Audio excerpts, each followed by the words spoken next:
Do we have two cooks in the kitchen this Thursday? If you don't like turkey, is it worth trying some CJ ham? We're here to tell you what to put on your plate for this Thanksgiving slate. I'm joined by John Lee and Phil Alexander, as always. We're going to change the format up tonight because it's Tuesday. We're recording on Tuesday rather than Thanksgiving Thursday this week. And we're going to go game by game for the 3-game Thanksgiving slate this evening. So, gentlemen, welcome to the show. Thanks for joining, as always. And let's just go ahead and get right into it. We're going to start in Detroit for the 12:30 game while everybody has their ovens going and getting ready for the turkey. We have Buffalo favored by 9.5 at the Lions with an over-under of 54. John, I want you to get us started here. Go position by position, if you will, or just talk about your favorite plays in this game and sprinkle in a little strategy and format while you're at it, if you wouldn't mind for us. Go ahead, kick us off. Yeah. Let's start off with the strategy aspect, because it's going to be something that's recurring throughout the show. There are, these days the popularity of the showdown type contests where you on a single game has really, it's caught on. And we were looking before this show, the first game, that being the Buffalo-Detroit game, is a $300,000 prize pool. I think it's a $10 entry. And then the next one, the second game, is $600,000, and then night game between Minnesota and New England is actually $1 million prize pool. These are the types of games that I think the very entry level player can get into. I know my wife likes to enter them, just $10, $15, get in and play. So we should be talking about that throughout and how to go about it. And then, of course, there's the 3-game slate. And we looked at those prize pools as well, primarily on DraftKings, but I imagine there's very similar setup over at FanDuel.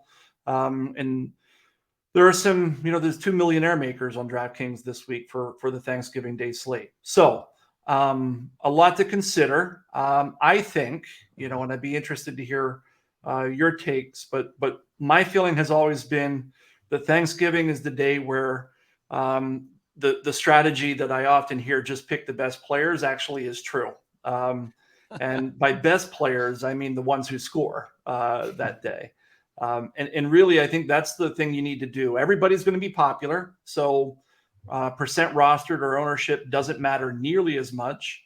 All that you need is that one random or two random guys who actually get into the end zone who aren't overly popular. Okay. So I know and you need the 2 or 3 non-random guys who do really well too. Oh, of course. And those non-random guys, going back to where we started, Ryan. That's right. They're probably on the Buffalo Bills. That's right. That's exactly right. The Buffalo Bills are, without question, the team that you want to be looking at this week. They've got a 32 points implied team total from Vegas odds makers. They're going up against Detroit, who I don't know, we're 11, 12 weeks into the season. They played 10 or 11 games. And I don't have the number in front of me, but I'm going to guess they're allowing close to 28 points per game, if not more. So now they get Buffalo. So who do we like? At the top of the list is Josh Allen, who is coming off an awful game on Sunday. Absolutely awful. Probably his worst game of the season. 197 yards passing, 1 touchdown, only 3 runs for 7 yards, which was his lowest on the season, or second lowest on the season as well. They did pick up the win. They did score 31 points against Cleveland, but it was just an awful game from Josh Allen.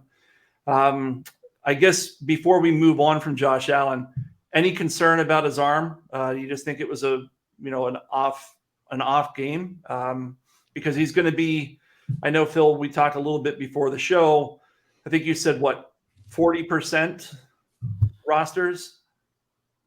Yep, it was 40%. And you said that you could probably see it going higher than that. And I think we all agreed. Yeah. So, I mean, I wouldn't be surprised, especially because you got Kirk Cousins coming off an awful game against the Cowboys. Nobody's going to take whoever's quarterbacking in New England these days. Maybe you'll get some popularity for Dak Prescott and minor for Daniel Jones. So he's going to be 60%, I think. And so you need to feel pretty good about him. You think his health is there? I thought he looked fine last week, aside from the fact that he just didn't have to run and he didn't throw any touchdowns. But he looked okay throwing the ball. I think if you play Allen this week, because like John said, he's going to be on 60% of the rosters, I think you might want to give some thought to stacking him in ways that the rest of the field isn't. I think the easiest way to do that, as hard as it's going to be, would be to leave Stefon Diggs out of it. Yep. And then hope the touchdowns go elsewhere. That's kind of my Josh Allen take, is that you want, if you're multi-entering at all, you want at least a Josh Allen lineup in there. But if you're doing Allen Diggs, just know that half of the field is too. Yeah. And at that point, you have to do something off the wall in that lineup to give it a shot. Well, 5 days ago at the end of this show, I predicted the 150 and 2 touchdowns or something outlandish for Gabe Davis. So maybe I was just 5 days early, right? But, John, on the Allen game, the health thing is interesting. But, Buffalo, they're a team. We know their logistics last week were a little out of whack. They got notice on Thursday or Friday that they were going to have to go. Famously, a lot of Instagram videos of fans having to dig their players out of their homes to get them to and they left Saturday for Detroit for a Sunday game. Maybe a little concern about my family still at home and I'm not, and I'm going to be there for 5, 6, 7 days here, because obviously I would have imagined they stayed. So I say that to say I think they're going to be a little more settled. Most road teams that go to Detroit and play in this, 11:30 a.m. Central game, I think Central time zone there, right? That's early, right? And even if it's 12:30, that's still earlier than these teams are used to playing. And it's midweek, and Buffalo's been there. So a little bit of an unprecedented situation in terms of a team having been in Detroit for the entirety of the short week here. So we'll see. If he comes out of this game with a bad game, then we can talk about the elbow. But I think the matchup and everything is just too good. And also, I did want to comment, though. I mean, you guys are throwing out 40, 60% and talking about Dak Prescott and Daniel Jones as the alternatives. What about opposite Josh Allen? Jared Goff is cheaper than Prescott and Jones. The Bills have given up 300 yards or more to 4 out of their last 6 passers. That includes Kenny Pickett, which is straight up sad. And I know a lot of that was garbage time, but Buffalo is very capable of creating garbage time against anybody. The only 2 that didn't go for 300 or more were Aaron Rodgers and Zach Wilson, one of which is barely an NFL quarterback. Sorry, Phil. But so this Buffalo team has given up a lot of yards recently, multiple touchdowns in, it looks like 3 out of the last 5 games as well. So, Jared Goff really cheap, and then you just hope that the game shoots out and or Jared Goff just gets a little bit of garbage time production like Jacoby Brissett did last week. And that seems like a good contrarian way to go away from Allen if you were to do such a thing. Yeah, I think you bring up some good points, Ryan. First off, it's not to stroke your ego too much, but I think it's pretty smart to point out that they stayed in Detroit. And they've been there, right? I hadn't picked up on that, so I'm giving you credit where credit's due there. I think that's a really salient point. With regards to the performance of the Buffalo Bills defense, they've been hampered recently with injuries. I'm looking at their injury report from today. It looks like 2 defensive ends did not practice, including last year's first-round pick Greg Rousseau. An outside linebacker, Mitch Morse, and then a linebacker, Tremaine Edmonds. Those are 4 guys on defense, right? Which I think is kind of the point you're making. So that said, I don't know. Jared Goff is 5,200 and Dak Prescott's 6,200. I don't know. You're not going to get me too excited about Jared Goff. I don't know. Phil, what do you think? Yeah, I'll make the bull case for Jared Goff along with Ryan. So the Lions at home this season, 35, 36, 45, and 27 points. The only time they haven't gone over 27 was when they beat the Packers at home in that low-scoring game. Jared Goff, of course, he's not exciting, but I think he has been the victim of some pretty crazy touchdown variants. Like Jamal Williams has 6 rushing touchdowns in his last 4 games. How long is that going to keep up? He's obviously cheap. He's stackable with Amon-Ra St. Brown, who I come on this show every week and say is the best wide receiver value on the slate. And I think that is probably true again this week. He's Amon-Ra St. Brown is to Phil as T. Higgins is to Devin. Pretty much. I mean, they even dropped Amon-Ra's price this week after another 30+% target share. Like what gives? No touchdowns, but so I want to play Amon-Ra. So I like Goff in that respect. He's got some other guys on that offense that you could create some interesting stacks with. I thought DeAndre Swift looked pretty healthy last week, even though they seem reluctant to give him the ball. And then you run it back on the Bill side, and I think that's where you can play Diggs. Hope that it gets you most of Allen's points without playing Allen, and maybe you're onto something. So I don't hate the Jared Goff call. I think it's something I'll be trying.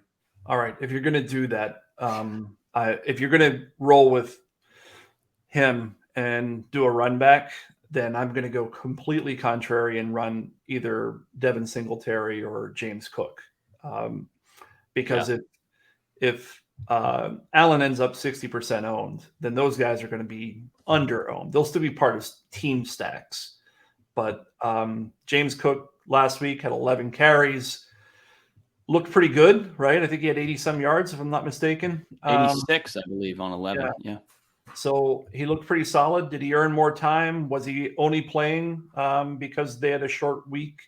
We don't know. But in terms of sheer value, I've got Devin Singletary coming in as the basically tied for second with Saquon Barkley. And I think that he'll be under-owned relative to some of the others. So I think what you're hearing here is we like a lot of the Bills. We could go any which way. I do agree with Phil's take on Stefon Diggs being super popular last week. Dawson Knox is trending much better, by the way. I don't know. I think he's had 3, 5, 7, and 7 targets over the past month, or something like that. I'm pretty sure at least the last 3 weeks were 5, 7, and 7. So he's a guy that you could maybe get away from Stefon Diggs with as well. Yeah, and I think back to the showdown stuff, right? Where we're going, literally, we're just playing the one game. You really have to tell yourself a story about that game. And especially if you're doing it in a GPP type of format, which if you're playing cash games in a showdown, that's going to be tough. I mean, if you're going to be conservative there, you're kind of playing like a 1v1 or a 2v2. So you may as well go into a large field, throw a dart, and hope that, much like John's wife has in the past, throw $10 and win a couple hundred, right? Or a couple thousand even. Who knows? I don't know. But that's the goal, at least. I don't know if she has, John, but that's the goal. And I hope she has. And I'm sure with your advice over her shoulder, she likely has been successful. But anyways, I think the story you want to tell yourself in this game, if you think Buffalo blows out Detroit, well, then they don't use Devin Singletary quite as much in blowouts where they're leading, right? They might give James Cook extra carries in such a game. Detroit will be playing catch up in such a game, so you're going to stack Jared Goff and Amon-Ra St. Brown, and DJ Chark is coming back this week if you really want to go wild in your 3 games later, your showdown. So be sure strategically to tell yourself a story on that game if you really are just playing that game.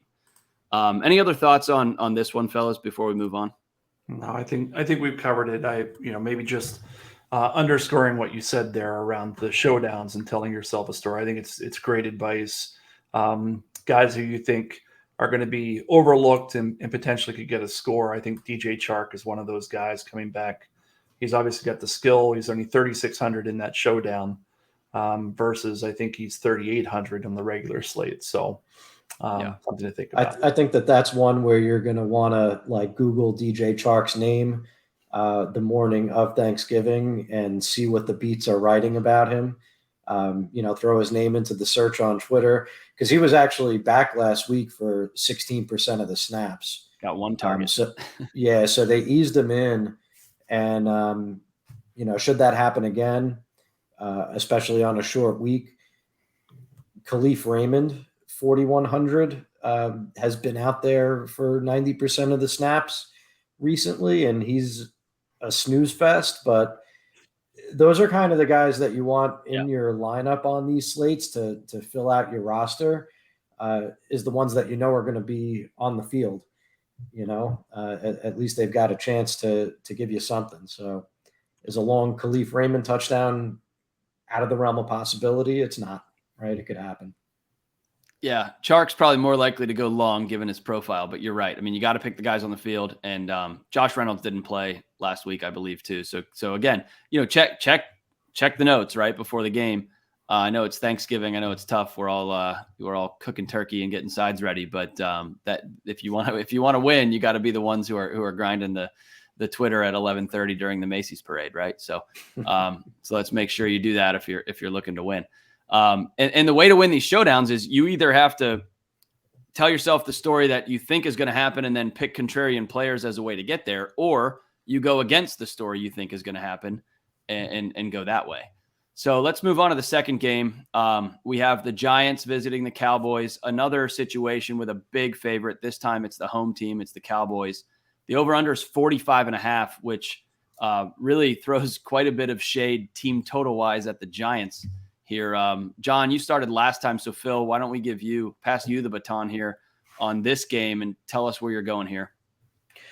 Yeah. So there's definitely some keys to the slate in this game. I think there's definitely some situations where you have to get this game right. Saquon Barkley, I would imagine, is going to be the most popular running back on the slate this week at 8,000. Although you never know. I mean, him. I think it's the other guy. It's going to be who's that? Ramondre. I think it might be the guy playing on the other team, Tony Pollard. That's interesting. They juiced up his salary a little bit. I don't know if he'll get up there. I mean, there's only so many options on a 3-game slate, but I think Ramondre to me is the clear number one. Pollard's 6,600. I think he was 6,500 on Sunday. So I don't know. I'd rather play Pollard for 200 more than Ramondre. Just if we're taking a back who has a plotter who's playing sort of with him in the backfield, I'll take the guy on the better offense who's a little more explosive for just 200 more, but that's just me. But anyway, sorry, Phil, we cut you off. Well, no, it's good to hear you say that, because it challenges what I was thinking. And I guess if Josh Allen and Stefon Diggs are going to be in half the lineups, it is kind of hard to build a lineup with Allen, Diggs, and Barkley in it. So I think that you guys might be right. Those mid-priced running backs will probably come in a little higher. So I guess that kind of throws my original idea out the window, and that was that fading Barkley was an easy way to get a contrarian build going. I do have an interesting one to throw out there while we're on the topics of running backs in this game, especially in showdowns. And really, it kind of works the same way on a 3-game slate too, where you're looking to build a different lineup. Do you guys think that Pollard and Zeke in the same lineup is viable this week? Yeah, you'd need about 50 points for it to pay off. I think it's doable. It's you kind of set me up here without knowing it, Phil. That's what I was going to talk about. John's going to tell us that the Cowboys are going to win by a lot. Stay tuned. Well, they won by a lot last week. They sure did. Much to my chagrin, because I actually had in my big lineup over on FanDuel, I had a Minnesota Vikings double stack that never materialized despite the game script that I anticipated. Nonetheless, since Dak has come back, the Cowboys are running the ball more than throwing it, which is kind of ironic if you think about it, because they were waiting on him to come back so they could actually be able to throw it again. And here they are. They're just, they've equilibrated that offense in such a way that I think it's about a 51-49 splits rush to pass. And they're looking good, and they're able to do a lot with, switching these backs up. And I think the reason that stack becomes attractive, Phil, is because I don't think it'll be overly owned. I don't think what you're going to have is Saquon in a bunch with either Singletary or Ramondre, because their salaries go together, right? You got a high guy and a low guy. Here you got two guys in the middle, and they're on the same team. And, oh, by the way, they're 10-point favorites playing at home against a team that I think is way worse than their record. We can talk a little bit about that. The NFC East, I think right now is, not as good as the records would otherwise let on. So I think it's a great point, Phil. I love it. And the Cowboys, they're hearkening back to a few years ago where they just knew they could do whatever they wanted on the ground, and they controlled the time of possession. They kept the ball away from opponents. I wouldn't be surprised to see them kind of try to continue to do that heading into the playoffs. 57 points combined last week. So, the potential for it is there. The other thing that I liked about it too is that CeeDee Lamb is going to be up there in terms of popularity, probably over 30%. Dalton Schultz, most likely the chalk tight end. So playing both of those running backs together in the lineup, if it all does come down to the run, it gets you off a pretty chalky Dallas passing game too. Sorry, Ron. Yeah. No problem. I was just going to say Dallas playing a team not as good as its record. It's only been 5 days since we've seen that. Or five on Thursday. It's only been, 3 since we've seen that. So very interesting schedule quirk for the Cowboys there. I mean, they were favored on the road against what was an 8-1 team was Vegas telling you all you had to know, I guess, right? And it's worth noting that it seemed, Dak seemed like he had all day to throw the ball on Sunday. The Tony Pollard first touchdown, he might have been the fourth option on the play. And there were multiple times he caught a ball where he was the check down, right? And he's dynamic enough to do it, but you have to have enough time for that to work. The Vikings have 26 sacks on the season. The Giants only have 20. So it very well could be a similar story. And then if they get ahead, then you're just grinding with Zeke, right? Zeke gets double-digit carries in the fourth quarter, right? I mean, just back to the tell yourself a story thing. You can do that with that one, and you wouldn't be crazy. So any other thoughts on the game? How about the Giants side? Is there anybody worth playing there? I mean, Wan'Dale Robinson had 9 for 100 last week, finally looked like a bright spot.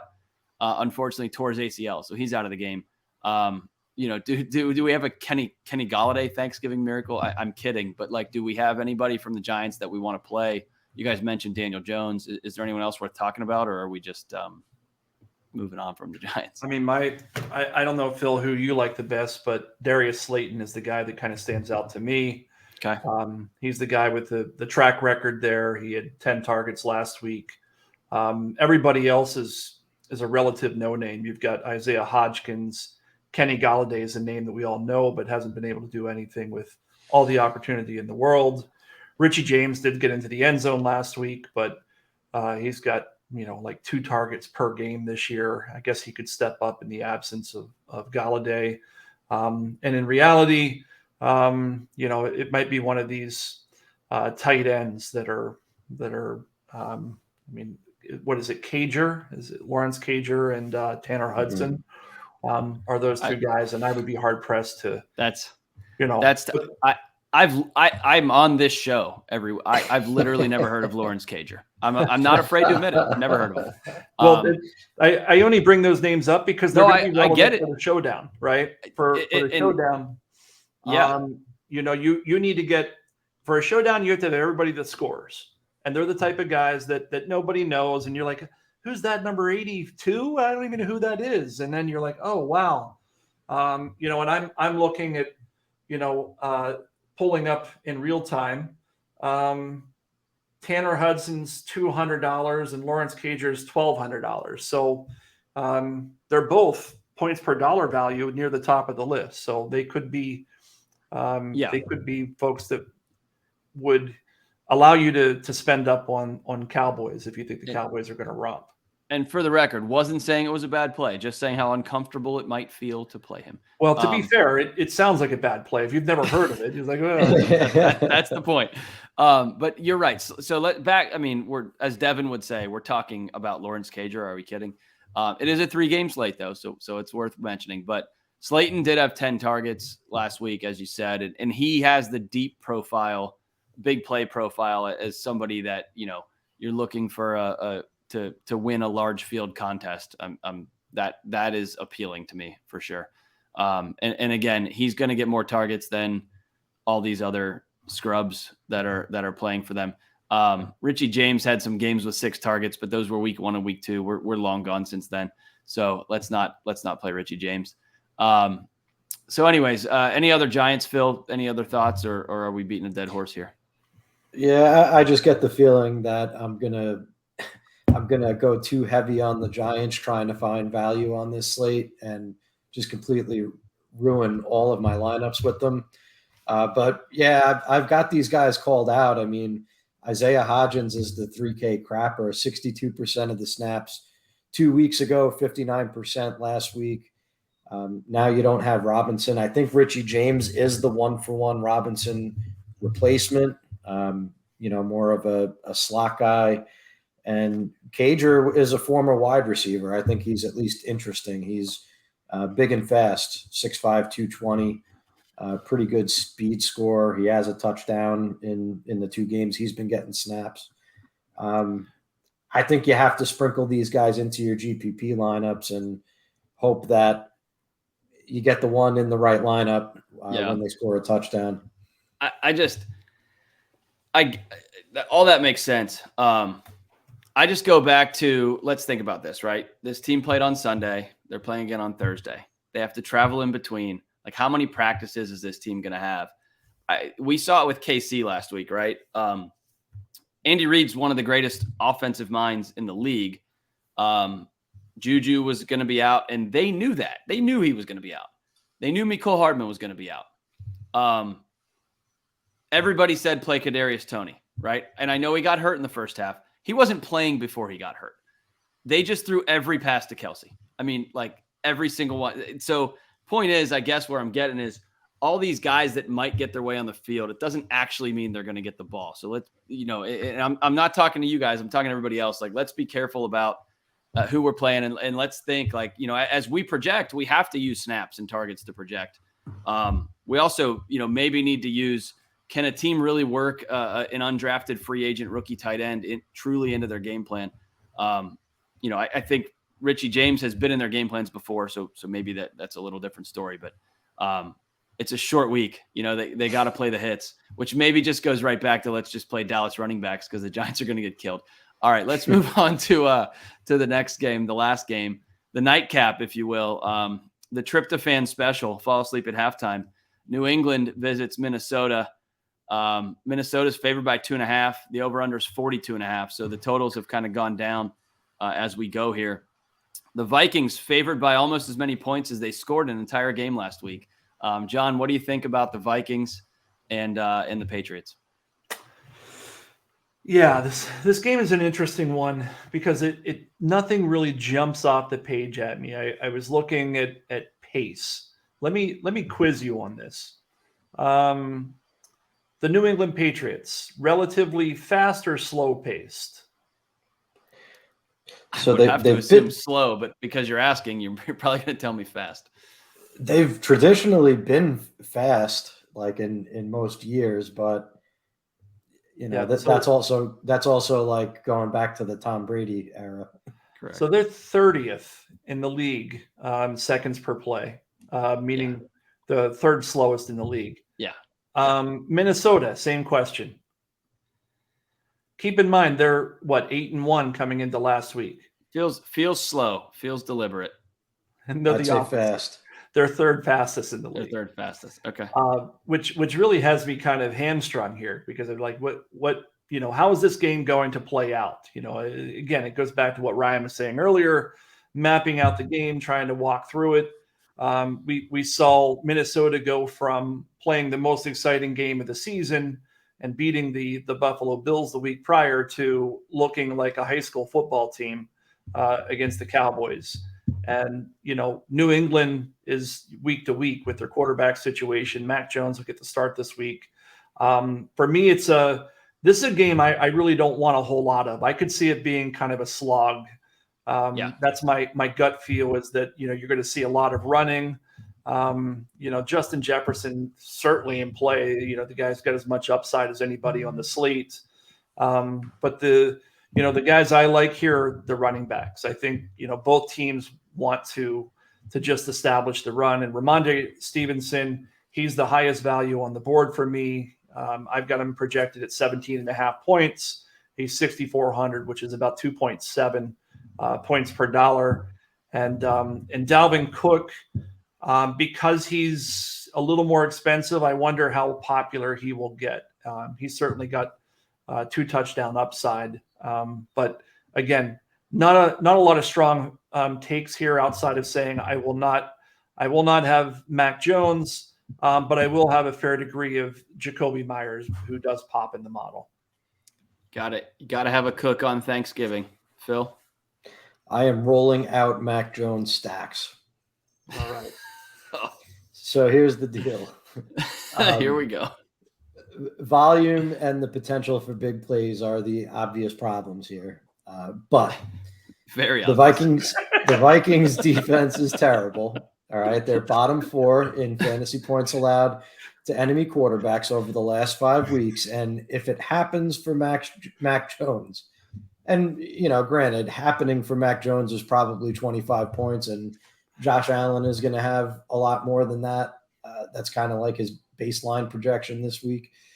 But I'm confident that if it does happen for Mac Jones, that offense is running through Jacoby Myers, who has a 25% target share, and Ramondre Stevenson, who has an 18% target share. So I think you stack Jones, Stevenson, and Myers. No one else has it, and you do whatever else you want to in your lineup from there. Count on that Minnesota defense faltering and everything going New England's way, and that's the story that I'm telling myself. Run it back with Justin Jefferson, of course, who's not going to have much exposure because everybody is gravitating towards Stefon Diggs in the same price range. And correct. That's kind of another point that I would make too, is I like the idea of pairing Diggs with Jefferson, because I just don't think that you're going to find that combination in many lineups this week. I don't think people are going too heavy wide receiver. I think they'll probably go for CeeDee Lamb and save the money before they go Diggs and Jefferson. I would agree. So, John, as a guy whose pass catcher exposure drives his quarterback exposure, I was laughing at Phil when he started, but then I thought of you when he ended. So what do you think? No. I love Phil's qualification.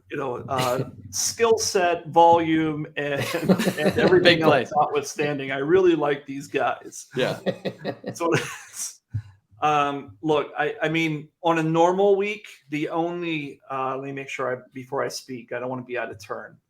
The only 2 receivers that would make my list, Hunter Henry would make it by the most margin. I mean, that margin. And Jacoby Myers is a strong play. But Devontae Parker, Tyquan Thornton, Kendrick Bourne, Nelson Aguilar will be all off the list. So this is not a week that... But Ramondre is your biggest value. And on a 3-game slate, you can stack a running back and a quarterback, especially one that catches passes. You absolutely can. You're going to play that stack. Yeah, I know you are. You're going to play it once. Here's the thing. Let's talk some more game strategy. Let's take it away from the New England Patriots, which you've got 4 teams grouped within a few points of one another. The Detroit Lions, Minnesota Vikings, New England Patriots, and if you want to throw the Giants in there, you can. which of those teams is most likely to exceed their implied Vegas total? Not New England, I would say. I'd say Detroit or Minnesota. Probably Minnesota. So, I mean, I think that's the question that our listeners have to ask themselves. I think Phil wants to say the New England Patriots, and he's entitled to say that. I would say Detroit for the record. Yeah. Okay. For me, it's probably Minnesota. Both of their receivers come out high. I mean, they burned me last week, as I've already said. And I'll also say both of their wide receivers. Their tight end also comes out as a decent play, and God knows he has upside. So if they come back looking like they did against Buffalo a few weeks ago, then they're a decent play. But I think that's a question you have to ask yourself, is whether or not you think that could be the slate breaker, so to speak. If 60% of the people are in the Buffalo Bills offense and they only score, they got 32 points, if they only score 27 or 28 and they've got 3 field goals and only 2 or 3 touchdowns, or they got a defensive touchdown, I mean, all bets are off, and you could really capitalize otherwise. Welcome to Ryan's dog. Dog's in the room. For some reason, door's not closed. We can only hope he doesn't bark. All right, so my train of thought is crushed. So let's get into some more strategy thoughts if you guys have anything. I know we kind of sprinkled it in, but Phil, any more 3-game or showdown strategy thoughts you have before we wrap a show that has already been pretty comprehensive? Yeah, so we've touched on some of the obvious already, right? Low owned players are going to be important. You need to have a couple of those in your lineup. You talked about scripting games, thinking about those over leverage players and what ensues if they fail. A couple more that I would throw out there for this week, leave money on the table, right? So that's one way to get unique, is to just, in a normal week, it's usually minus EV not to spend, I would say, within maybe $300 of the salary cap. But on this one, I think you could kind of throw salaries out the window, because like John said, the important thing is that you get the combination of players who all manage to score.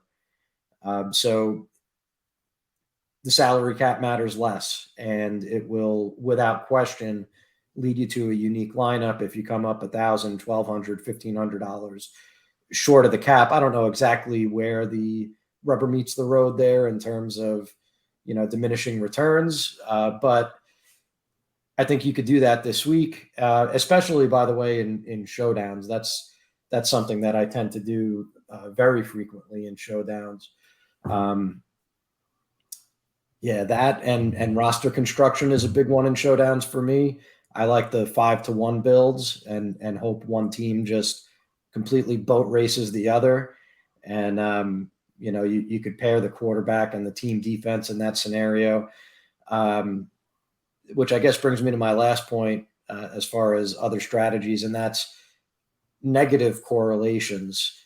I wouldn't be afraid necessarily of negative correlations on a week like this, where you could play a quarterback and you could play the opposing defense, because again, nobody's doing it. But what if that quarterback throws for 3 touchdowns and a pick 6, right? And gets sacked a bunch? These things do happen. It's not mutually exclusive. It's low percentage, which is why we don't usually do it in tournaments. But this is one of those weeks where we just need the most points, no matter how they come. And we need a different lineup than everybody else who's overlapping with one another. So that's my last few takes. Agreed. John, other than play the best plays, any other words of wisdom? The big one I was going to talk about, Phil kind of touched on, maybe I'll expand just a little bit. The big thing, I'm talking primarily about showdown contests here, but the same principle, just not to the degree that I'm going to describe, also applies for the 3-game, and that's around using your salary, not all of it. The thing about the showdowns is they're extremely top heavy. Typically, first place is half of the pool. So what I've seen in years past, even this season, when the chalk hits, there will literally be 200 people who hit it, and they will split that. And for your $10, you're going to get 1,500. Hey, which, nobody's going to complain about. But when you're shooting for, in the case of that Thursday night game, that Thanksgiving game between Minnesota and New England, top prize, I don't have it pulled up, but top prize is probably at least $250,000, if not a little bit more. And what you want to do is to try to differentiate your lineups. And the best way to do that is by not using all of your salary. And I'm not talking about 49,500 out of 50,000. I'm talking like 47, 46.5. Don't be afraid to leave 10% on the table. Now, I'm not telling you to roster a bunch of $200 guys, because that's just throwing away money. But you really can benefit by leaving money on the table. I just tweeted, literally as you were coming to me, Ryan, I retweeted something from September from Cody Main. I do not know this individual, but I've seen similar data. It was one that I could find earlier. If you search me at Tip and Pick or hashtag Powergrid, it's probably the most recent thing. And what you'll see is that as you approach that $50,000 threshold, you're more than likely duplicating at least 20 to 25 people. Wow. And it really takes away your upside. So keep that in mind when you're building it. It's going to hurt to not use your lineup because you've been doing it for years in the opposite direction. But this is the way that you win, and the way that you win big money. So keep that in mind. Yeah, it's a great tweet. I just saw it. It's a scatter plot that shows uniqueness, and you can leave a few K off the table, 5K off the table, and look, it may not win, but we're not trying to put 10 in to win 15 in those contests, right? We're trying to put some zeros after it. So get uncomfortable, right? There's no growth in the comfort zone, right, guys? So go for it. All right, guys. Well, with that, I want to bring the show to a close. Before we do, though, just wanted to ask you guys, if you love Football Guys and you want to help us spread the word, sign up for our new Football Guys rewards program. There's plenty that you can get from it, but the summary is make sure you're signed up to receive our daily email update. If you're not yet signed up, you can join more than 650,000 fantasy football enthusiasts by going to footballguys.com. Click on free email update in the black bar at the top of the page. You'll get a unique link, and as part of that, until December 15th, if you and just one friend sign up, you'll be entered into a giveaway to win an autographed, authentic Nick Chubb jersey. I know Devin's not here, and that means a lot more to him than most people, but that is still pretty cool. Even as a Steeler fan, I'll admit, an autographed, authentic jersey from an elite running back would be a pretty cool thing to win just for signing up for an email list. So please do that. Please support us. Also go to footballguys.com/DFS. We have the single game and multi-lineup builders, which can help you with the slate that we just talked about, the 3-game slate, along with the full slate for all weekend. So please check us out. Articles are being written every week, including this week on holiday. Our guys are working really hard despite the atypical weekly schedule here. So please go ahead and support us. And with that, on behalf of John and Phil, I just wanted to say that I'm Ryan Hester. Thanks for joining us, and thanks for being a football guy.